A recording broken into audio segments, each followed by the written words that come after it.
Lamar Jackson wants out of Baltimore. What does that mean for the Houston Texans, if any? Do they really have a real shot at bringing him to the city?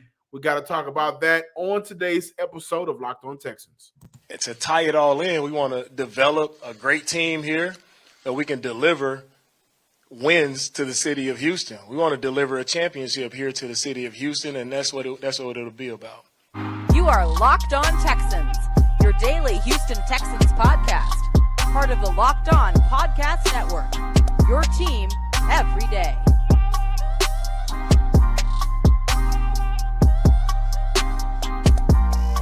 Welcome, everybody, to a Tuesday episode of the Locked On Texan podcast, a part of the Locked On Podcast Network, your team every day. I'm John Hickman, and of course, I am joined by none other than Sports Illustrated and Texan Credential Media member Cody Davis. We got to talk about the Houston Texans meeting with C.J. Stroud and Bryce Young later this week and how that will potentially affect their draft plans, along with already meeting with Will Levis. However, guys, there's no way we're going to start today's show without mentioning the fact that Laremy Tunsil, who just got paid on Twitter, recruiting for Lamar Jackson after Lamar Jackson requested a trade from the Baltimore Ravens. That relationship has gone down the drain. So it's official. Lamar Jackson wants out.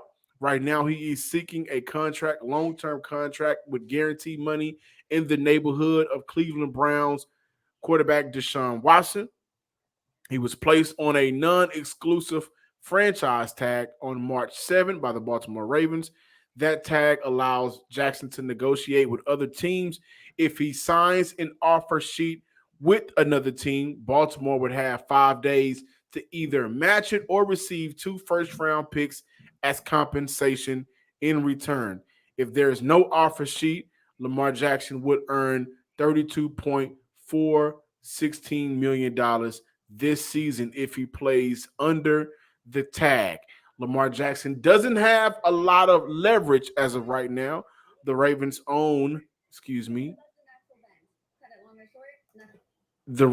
do own rights, Lamar Jackson rights under the franchise tag, and they have the upper hand in negotiation until other teams shows interest in Lamar Jackson. But Cody, let's talk about the optionality that Houston does now have with Lamar Jackson and the draft picks that they have between the next 2 years, this year in 2024, 4 first-round draft picks.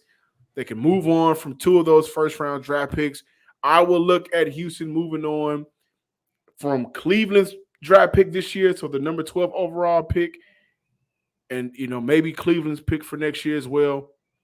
But this is a decision that I think would be a great investment for a team that has went through the QB carousel of Tyrod Taylor, Davis Mills, Jeff Driscoll, Kyle Allen, dual quarterbacks on the field with Jeff Driscoll and Davis Mills. Just a lot of bad quarterback play. Now you have a new head coach who's bringing the identity of a somewhat winning franchise over from San Fran.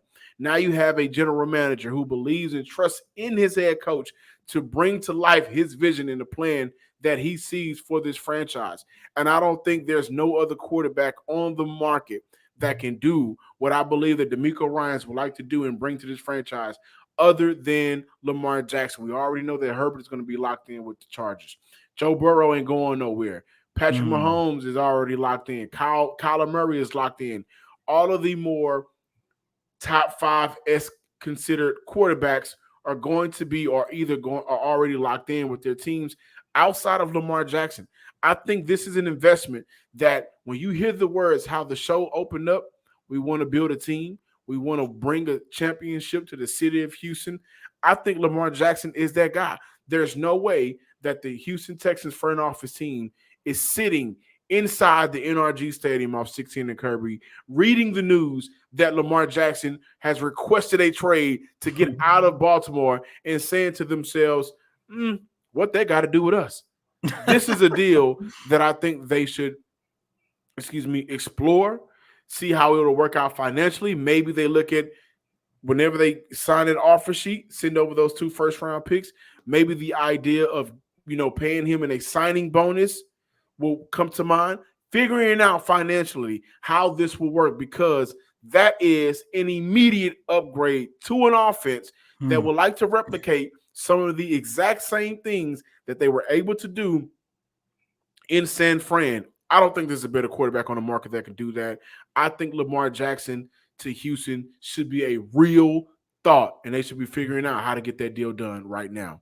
And I 100% agree with you, John. When I take a look at Lamar Jackson and the possibility of him coming to the Texans, I don't want to get ahead of myself, but it just makes too much sense for the Houston Texans not to try to go after Lamar, because for all the reasons that you said, the Texans have the money, they have the draft capital, and not only that, they are in a position where they can honestly continue to build a competitive team, and a team that can actually win in the near future, like Sarge talked about on yesterday, like what B. Scott talked about here on this show last week, like what you and I have been saying ever since the start of free agency. This is a team that is not looking to pick at the top of the 2024 NFL draft again for, what would that be, the third, fourth year in a row. The Houston Texans want to put together a competitive team that they can win, and you already know the saying. You are only good as your quarterback. And I don't give a damn if you have him 1, 2, 3, 4. Everybody has Lamar Jackson as a top 5 quarterback on their list, plain and simple. This is a guy who is a former league MVP. And not only that, John, you talked about D'Amico Ryans and Bobby Slowick wanting to replicate the offense that they had in San Francisco. You bring in Lamar Jackson, you're definitely going to get that, because he is, in my opinion, the second best dual quarterback of all time. I know a lot of people might say first. There's a guy in Atlanta that used to wear number 7 that I still consider to be the best, but that's another topic for another day. But when you take a look at Lamar Jackson, you put him in the backfield with Dameon Pierce. Lamar Jackson, a quarterback who has recorded not 1, but 2 seasons of recording over 1,000 yards on the ground. Once again, I don't want to get too ahead of myself, but there is so much that Bobby Slowick and D'Amico Ryans will be able to do with Lamar Jackson as your quarterback, to the point it just makes too much sense. Plus, I also want to mention this as well. John, you know my theory in terms of every player that the Houston Texans bring in. My top priority, my top attribute that I want to see is, how are they going to fit in the Houston Texans rebuild? This isn't Derek Carr, who was already over 30. This is Lamar Jackson, who just made 26 years old in January. And the best part about that is, I don't even think he has come close to reaching the pinnacle of his potential in the league. So you get a top 5 quarterback that's 26 years old, that fits perfectly with your rebuilding plan. Of course, you get him, it's going to definitely speed it up. It just makes too much sense not to try to go after Lamar Jackson. I understand it's going to cost a lot of money. I understand you're going to have to send a pretty package over to Baltimore in order to get a deal done. However, John, like you mentioned, after going through the likes of Tyrod Taylor, Davis Mills, Jeff Driscoll, Kyle Allen, the dual quarterback system, you need to go ahead and try to see if you could bring in a top 5 quarterback back in this franchise. And I say back because you had one a couple years ago, but things went left. Absolutely. Look, Lamar Jackson with the Baltimore Ravens so far in his career, 45 and 16. That is the 4th best of any quarterback who debuted in the Super Bowl era, trailing only Patrick Mahomes, Tom Brady, and Roger Starbuck. Excuse me. If I mispronounced his name, I apologize. And when he's not on the field, the Ravens have a losing record. You cannot replicate his impact. You cannot replicate that. And we have to be honest about Lamar Jackson's time in Baltimore so far. His injuries in the past 2 seasons has been an issue. I get it. Mm-hmm. Although I do believe that if it was on better circumstances, Lamar Jackson would have played last year coming back from their injury. I really do believe that. They also had a shot to make the playoffs. However, if I was him, I completely understand why I did not come back. But this is a franchise that failed to build around their quarterback like every other franchise had. has been able to do in the NFL. That's where I don't think Houston is going to get it wrong. So I trust Houston in that aspect to get it right, not only building a defense, but building an offense that will allow your quarterback, your former MVP quarterback, if he does decide to come to Houston, well, if Houston does decide to trade for him, rather, to put him in a winning situation. Again, I'm going to end off by saying this is a deal that I think not only Houston should consider strongly, but they should get that deal done. Send those 2 first-round picks. This is the optionality and flexibility that Nick Caserio and D'Amico Ryans has been talking about. I think so.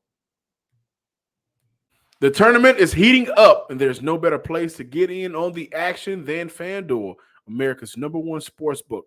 Right now, FanDuel is giving new customers a no-sweat first bet up to $1,000. That's $1,000 back in bonus bets. If your first bet doesn't win, just go to FanDuel.com/locked-on and sign up today to claim your no-sweat first bet. Then you can wager on everything from the money line to point scores to which team will be cutting down the net, all on an app that's safe, secure, and super easy to use. So don't miss your shot at a no-sweat first bet up to $1,000 when you join FanDuel today. Just go to FanDuel.com/locked-on to sign up. Make every moment more with FanDuel. Welcome back in, ladies and gentlemen, to this latest installment of Locked On Texans. Of course, we're going to call this the Lamar Jackson Show. And the funny part about Lamar Jackson is the fact that his last name Jackson, and I think everyone knows who my favorite singer of all time is. And of course, that's gosh. Michael Jackson. And John, you made a very interesting statement by saying that you do believe that the Houston Texans should try to build a trade package around Lamar using the Cleveland Cavaliers picks that they got over in the trade for Deshaun It Watson. would be the Cleveland Browns. No, the But Cleveland Browns. I know you're still in Rockets mode. I just covered Cleveland, the Cleveland Cavaliers Rockets game on yesterday. That's why that was still in my mind. But please forgive me, ladies and gentlemen. But you mentioned that it's going to take, you believe it's going to take the 2 first-round draft picks that the Houston Texans got in the deal for Deshaun Watson from the Browns. I think it doesn't matter who the Baltimore Ravens does business with. I think they're going to pop in off the wall and just listen to what Michael Jackson had to say. Don't stop till you get enough. And I do believe that they're going to try to milk everything out of the opposing team. And John, I do believe if the Houston Texans go after Lamar Jackson, they're going to have to give up their own picks. I'm sorry. I know everybody loved that number 2 overall pick, but it's going to have to start with that because look, you're looking at a situation where Baltimore is giving up a franchise quarterback. And like we say here every day on this show, this draft class has not 1, but 2 franchise quarterbacks coming out. And they're going to have to give up number 2. And thankfully, thanks to Deshaun Watson and the Cleveland Browns, they're probably going to have to give up their own first-round picks in next year's draft as well. So the requirement is only 2 first-round picks. Only Number 2 and your own 2024. I don't think the Texans would trade number 2. And if Lamar Jackson, because we got to talk about how this would potentially affect the Texans in the draft. If the Baltimore Ravens really thought Lamar Jackson was their franchise quarterback, they would have got the deal done already. So I do think his injury history in the past 2 seasons, and I will call it, quote unquote, lack of respect that the Baltimore Ravens has reportedly shown Lamar Jackson, does hinder the Texans from having to, does help the Texans from having to give up the number 2 overall pick. I don't think the number 2 overall pick should be included in this deal. I think it's 12. I think maybe they look at whichever is the highest pick for next year, however that'll play out. I'm not 100% sure, but I think Houston keeps 2. Houston gives up 12. Houston also gives up a first-round pick for next year as well. Now, you do have to look at the Colts. If Houston doesn't give up 2, the Colts sit at number 4. Well, that works out better for us. Who else? Maybe the Raiders, who I believe is picking 6. Yeah, they picked number 6.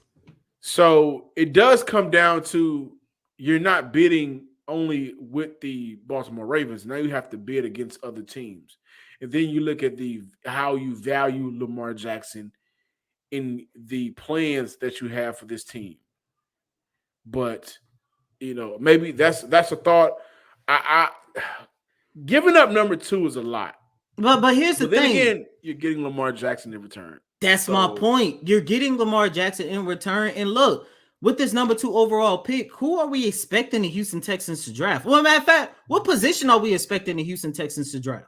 Well, I'm glad you said that because now it can pivot us over to how the potential thought of and the potential trading for Lamar Jackson to Houston, how that would affect the Texans draft plans. Of course, you no longer need a quarterback at number 2.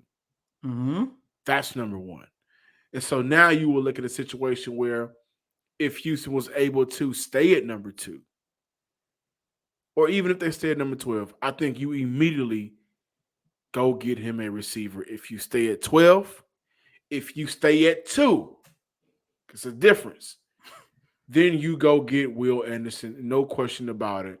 You add Will Anderson to that defense where you already brought in Sheldon Rankins. You still have Malik Collins. John Grenard is still a talented player who has some talent in this league, almost eclipsed double digits in sacks a couple of seasons ago. Jerry Hughes, who's a vet, and that would be great because Jerry is a guy that would be the immediate veteran presence for not only John Grenard, but now Will Anderson. However, if you're not able to get the best defensive player available in the draft at number 2, and if you do have to trade that number 2 overall pick and you stick at number 12, there's no way I'm passing up on the top receiver available coming out at that point. Hopefully it'll be Jackson Smith-Njigba, or maybe it's Zay Flowers. I'm not too big on Quentin Johnson, but maybe Jaden Hyatt. I think that when you look at what the Baltimore Ravens have struggled to do during his time with that franchise, not getting him a consistent number 1 receiver, signing the likes of a 35-year-old Deshaun Jackson, trading away Marquise Brown because you refuse to change your offensive scheme, which a lot of receivers have complained about. For the longest, the narrative was you don't want to play with Lamar Jackson because of his playing style. And receivers have came out and said it's not Lamar Jackson's playing style because they all believe that Lamar Jackson can get the ball to him. And we've been able to see that. Marquise Brown's best year has been with Lamar Jackson. Mark Andrews is now an all-pro tight end playing with Lamar Jackson. So he has the ability to get the ball to his receivers. It's just the style of the offense, which was an issue. You don't hold him back no more in Houston with that issue, and you draft him a top receiver in this year's draft and then that would allow him, to be able to flourish to the next level. So it does depend on which pick Houston trades. If you stay at 2, no question, Will Anderson. Don't even think about it. If you stay at 12 and you move on from 2, you got to get the best receiver available. And I think at 12, there's a possibility that Jackson Smith-Njigba would be on the board. Here's the thing, and I agree with everything that you said, but if the Baltimore Ravens start a bidding war between other franchises, kind of similar like how we saw Deshaun Watson when he basically created a bidding war amongst himself between 4 or 5 teams, I think the Houston Texans will be in a disadvantage if they're not willing to give up that number 2 overall pick, because in the top 5 alone, there are also 2 other teams that are quarterback needy that can also give the Baltimore Ravens an opportunity to give their pick of the ladder between CJ or Bryce. And that, of course, the Carolina Panthers, not worried too much about them. And the one team that I am worried about the most, the Indianapolis Colts, who have the number 4 overall pick. And understand there are 2 quarterbacks. However, number 3 are the Arizona Cardinals. And of course, they're not going to go after a quarterback. I say all that just to say, if the Houston Texans are in a bidding war with the Indianapolis Colts, without a shadow of a doubt, it's going to take that number 2 overall pick. Because if they are unwilling to part ways with number 2, and you go out and you try to part ways with number 12, I guarantee you the Baltimore Ravens are going to go to Indianapolis and get that number 4 overall pick. Then you're looking at a situation where the Houston Texans will be in a possibility of Houston Texans are in a situation where you missed out on the chance to get a top 5 quarterback. Imagine the AFC South with Trevor Lawrence, the possibility of Lamar Jackson, the possibility of either Bryce or CJ. Like, guys, that would be whoo, that would be something spectacular for all of these younger teams. I do want to say this: if it does come up and Houston is unwilling to move on from that number 2 overall pick, which, how you put it, Cody, would be the best case scenario, and it would be best interest for who I already mentioned. The Baltimore Ravens really hold all of the leverage. It would be in their best interest to get the best for them, right? You can't fault them for that. I want to say that allow the process to continue. Don't jump ship, guys, right? I mean, this is still a team that I think before the news of Lamar Jackson wanting to be out broke today, they still had a plan in place to make this team successful. And I think that possibility and that plan is still a very strong plan and a strong vision that this franchise and front office has. So putting like that, trading the number 2 overall pick is the Texans' best case scenario. And honestly, I'm okay with that because at 12, if he is still available, you go get the number 1 receiver, I believe, in this year's draft class. And if he's not available, maybe you look at a Tyree Wilson, the kid from Texas Tech. A lot of people have Keon White shooting up their draft boards right now. I personally think that he should still be available at 33, but he is I believe, a true defensive end that, given the right opportunity, given the right coaching and development, could turn into a double-digit sack guy for the Houston Texans, or any team, given those circumstances. It's interesting. It is interesting, and I want to point this out. The Texans have won a lot this offseason.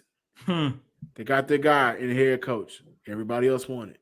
They got some good free agent signings. This could be the trifecta. This could be the what they call in hockey the not triple crown, but this could be what the hat trick. This could be the perfect ending to a wild 3-year run that started off a few years ago with Deshaun Watson, who, funny enough, started all of this, said, Damn. I won out. It's full circle. And the funny part about this is, since you mentioned Deshaun, it's because of Deshaun they have the capital to go out and possibly get Lamar Jackson. Everything is full circle. Listen, the city of life. Houston is blessed, man. So, we'll see how it plays out, but I am advocating for Lamar Jackson to Houston, and I'll say that. And I think that if he does come to Houston, that allows Houston in the draft to do some things that can immediately make this team a playoff team. Immediately. I truly believe that. The Built March Madness bracket is here. We know you have a favorite Built Bar or Puff, but now is your time to make it count. Go to BuiltMarchMadness.com to vote for your favorites. Best thing about it is you'll have an opportunity to win a 12-month subscription to Built to have Built Bars, Best Bars, and Puffs delivered to your door monthly, straight to your door. You can't beat it. You got to try these Built Bars, man. They're the best ever. I saw somebody mention in our comments that they want me to eat a Built Bar on camera. I'll do that this week. Trust me, I will. I'm just waiting on my package to get delivered. The best thing about these Built Bars, you already know, they're covered in 100% real chocolate. And they got some amazing flavors. My favorite is the churro. I also got the coconut brownie. So many flavors you can choose from. So go ahead and run a Built March Madness right now to vote for your favorite bar or puff. Pick up a box while you're out driving around. Go to your local Walmart or Sam's Club. You can vote every day in March. So hop in and support your pick. Thanks for making Locked On Texans your first listen every day. Now make your second listen Locked On NFL Scouting with the Draft Dudes. From free agency to the draft, salary cap management, and more, join NFL experts Kyle Krabs and Joe Marino as they take you on what it's like to build a successful NFL franchise every Monday through Friday. Find Locked On NFL Scouting with the Draft Dudes wherever you get your podcasts and on YouTube, part of the Locked On NFL, Locked On Podcast Network, your team every day.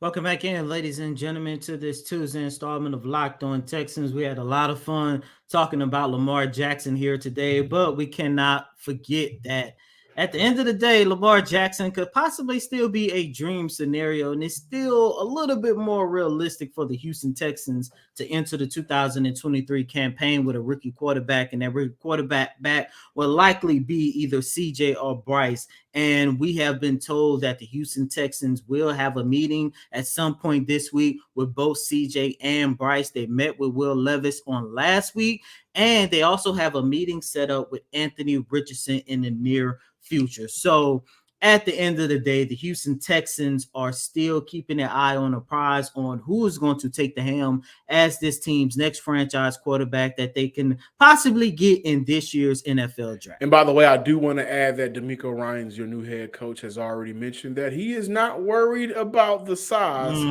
of Bryce Young. Pause. And,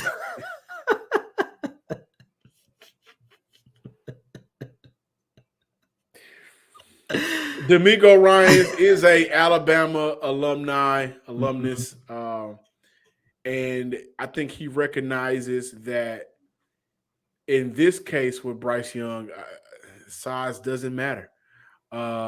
He has the opportunity, and he understands how he can use his skill set in order to win games. He is a winner, and it's not about the size of the boat, but it's about the most.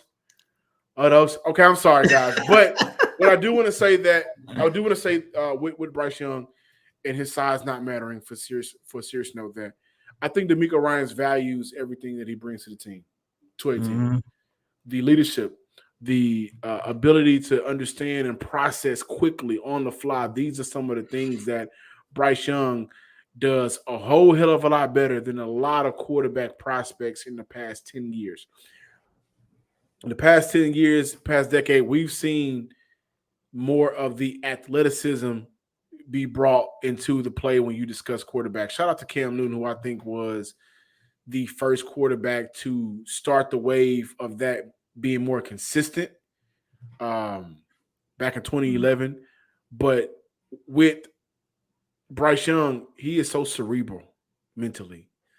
And I don't think that Houston, if they really consider bringing him in, I don't think Houston is going to put him in a situation where his physicality is called into question. Number one, trading for Shaq Mason, getting in a guy that has been known to protect quarterbacks. And so that is not a worry of D'Amico Ryans. I don't think that's a worry of Nick Caserio if Houston does not move on from their number 2 overall pick and they continue to stay at number 2. I wholeheartedly believe that they will go with a quarterback. Now, my personal favorite in this year's draft, as crazy as it sounds to people that's been knowing me for the past however many years, exactly. CJ Stroud, that's my number 1 quarterback. But I think that when you look at Houston, and Nick Caserio and James Linford have already mentioned, the pro days, the combines, that's all cute. But we watch film here in these parts of town. And when you watch film, there's no way you can sit there and say that Bryce Young isn't deserving of being the number 1 quarterback taken in the 2023 NFL Draft. Thank you guys for checking out today's episode of the Locked On Texans podcast. A couple of things. Follow us on Twitter at Locked On Texans, but continuously running up those numbers on YouTube. Continue to run them up. Subscribe to the YouTube page under the name Locked On Texans. And as always, I'm your host, Cody M. Davis. Please remember to follow me on Twitter at CodyDavis_24. Once again, that's Cody, COTYDAVIS_24. Really quick, ladies and gentlemen. John, while you was talking, everything that this organization has been through over the last 3-4 years, it's really a new day here in the city of Houston. We literally did a whole show talking about the possibility of Lamar Jackson coming here. And if you don't get Lamar Jackson, you could go out and get 1A and 2A of the next franchise quarterback and CJ or Bryce. You got a head coach that everybody is surprised about, and say what you want about Nick Caserio, but it seems like this is the first year, the first season where he's going to have a true opportunity to try to build a successful franchise. things are looking up for the Houston Texans, man. And as a reporter to the fans, man, I am so happy for y'all because y'all definitely deserve it. So until next time, ladies and gentlemen, peace.